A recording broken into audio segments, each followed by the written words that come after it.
All right, my presentation is on Sumi-e. This is the traditional, more simplified Chinese characters for Sumi-e. I did it in MS Paint because they have a paintbrush tool that looks kind of neat. So Sumi-e traditionally started around 2,000 years ago. It focuses on simplistic and straight brush strokes. It doesn't involve using the wrist so much as it does moving the arm. It started 2,000 years ago with Zen monks practicing different types of Buddhism. They would sit and meditate, and they came up with this art form. The most simplistic, or the most traditional form is black and white, but occasionally red is used. I personally find that it detracts from the overall aesthetic of it. Some use a wide variety of colors, but traditionally it's used as just black and white. You can get different shades of black by adding different amounts of water to the inkstone when you're creating your own ink, which is one of the interesting parts about Sumi-e that separates it from different kinds of watercolor. You actually create your own ink from scratch. You do this by using an inkstone and water. You will take the stone, shown here, and grind it against, or the ink, and grind it against the stone, mixing little dabs of water in, and the more you grind, the thicker it's going to be. And then as you go on, you can add more water to make it lighter, or leave it as thick to get it darker. The other tool for Sumi-e is the brush. It's not like your traditional paintbrush. Traditionally it was wolf's fur in bamboo to give it a pointed shape, as seen here. But that can be substituted for, in later years, boar bristle. But nowadays we have synthetic things that work just as well. But one of the main points of it is to keep the tip of it very pointed. And so you actually use the edge of the brush to slide down the paper instead of just scribbling around with your wrist and such. I tried to represent one of the four gentlemen, which are considered the four types of strokes that you need to learn to sufficiently master Sumi-e. That would be the plum tree, the orchid, bamboo, and the chrysanthemum. This is another flower that I was going to use to try and represent it. But you can see here that instead of like the traditional bamboo, which you'd get by sliding the side of the brush down the paper, this one you actually kind of flay it out to get the larger blossoming petals of the flower. This is some of my own work. I started on watercolor paper, which is incredibly different from rice paper because of just the textural quality of it and how much it actually absorbs on contact. I tried to play around with shading here. I used very light for the background, very dark for the tree, and some in-between colors for the rocks and grass and such. Next I tried to get more into details. This didn't turn out as well as I would have hoped, but there's a panda on the far right. I mainly tried to get some water in there, but I used too thick of strokes, so it turned out not as well as I would have hoped. The rock I did like on this because I did get the shading on the bottom correct. This was actually my first attempt at it, just kind of dove in head first. I actually really liked how the composition of it turned out, but the quality of the brush strokes overall need a bit of work. I don't actually believe that says anything on the left. I just wanted to make it look like it did. This is actually my favorite drawing that I was able to do. Unfortunately, it tore when I was trying to get it out of the book, but it really represents the Gestalt principles in Sumi-e. They usually don't use lines to connect everything. They usually just do stuff like that and leave the white space open to connect with everything else. This is the first attempt at rice paper. I did attempt to transition using newspaper, which is very similar to rice paper in quality, but it didn't survive the trip back home. I tried to replicate my first attempt on watercolor. Didn't go quite as well. It was vastly different from watercolor paper. This is a dragon I tried to draw.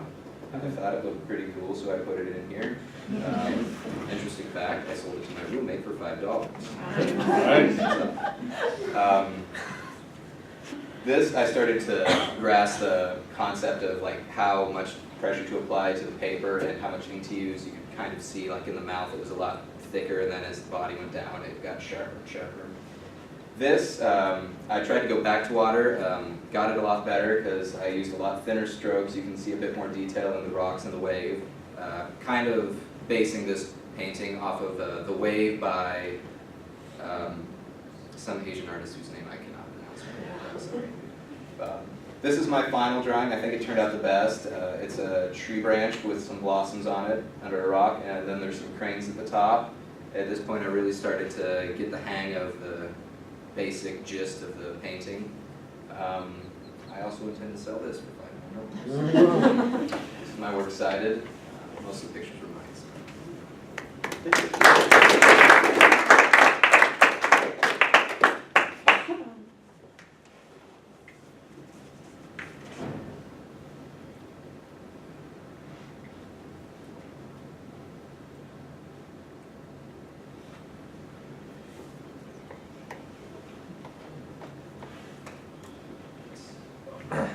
I like the layout. I really like the layout of your PowerPoint. It's you know, it's like consistent. It's all the same, and it just really ties together with the whole sumie, the whole painting technique. And I like how you incorporated Gestalt into, well, because it is, but I really like how you cross-reference that. So it was a really good job.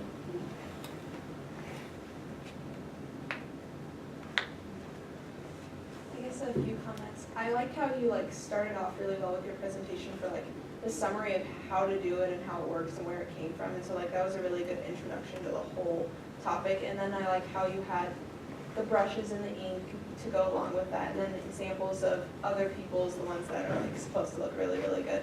And then I like how at the end you got really humorous because it just kind of lightened the whole presentation, and it worked really well for your examples too of how you tried and what worked and what kind of didn't. So I really enjoyed that. Thank you. I thought you did a very good job presenting, just in general. I think you have a very good presenting voice and stuff. You have a good, clear voice, and you directed your attention, made eye contact with the audience a lot, and made minimal looks at the screen to just kind of check where you were, etc. You clearly knew this is, an illustration of the beauty of using your own work. You know it. You're not going to forget what went right or what went wrong with it. If I had a criticism here, there might be just some smaller points that I think that you could have improved. One, you never mentioned the pressure and the stroke on the brush, that the play of light and dark and all of that sense of depth that we get there is partially from the ink density, but it's also partially from the brush stroke. And the other thing that you did not bring up is that there's a long discipline to this. And you learn the four gentlemen, maybe you're doing thousands and thousands of strokes for each one of them. And there's a reason. If you actually see somebody painting in this mode, they will put together a fairly large painting in a matter of minutes because of the surety once they've prepared the materials and they know exactly what they want to do and where they want to go to. So you could have used, I think, your own work there to point out where the fact that you've only been able to do it for a few weeks limits you, which particularly shows in things like the shape of a bamboo leaf, that you don't get the tips, etc., because we just aren't used to manipulating a brush that you're supposed to be holding straight up and down. And you know on rice paper that it's going to bleed all over the place if you don't do it quickly, but you have to still move the brush just in a certain way to get what the masters do there. So if you could have shown that little bit of detail somehow, with maybe a detail of one of your bamboo leaves, just to use that example, against one from a sumie master's drawing of bamboo leaves, or something like that, just to make that point. It would make it a little better. And as a matter of fact, there might be a thing to do for the final, and what to take out in the meantime, since you have the right number of slides. You might have to take out your first slide. I know you put it together, but I think it would be stronger if you had a comparison or something that would indicate where, what the distinction is there. Because people spend years learning to do this, And so they can do those strokes very quickly so that it doesn't spread all over the rice paper, et cetera. But overall, this is a very good job, and I really want to congratulate you on the effort that it took to put together the drawings that you did, because I've worked on this at different times in my life, never for a long period of time, but I did whole books of nothing but bamboo leaves and stalks and whole sketchbooks of them, and it is hard to do it at all. So I really commend you for making these efforts here. Particularly, I don't think I would have even attempted a dragon or those flowers. This is a lot of work. Anybody else have a comment or a question about it? Thank you very much.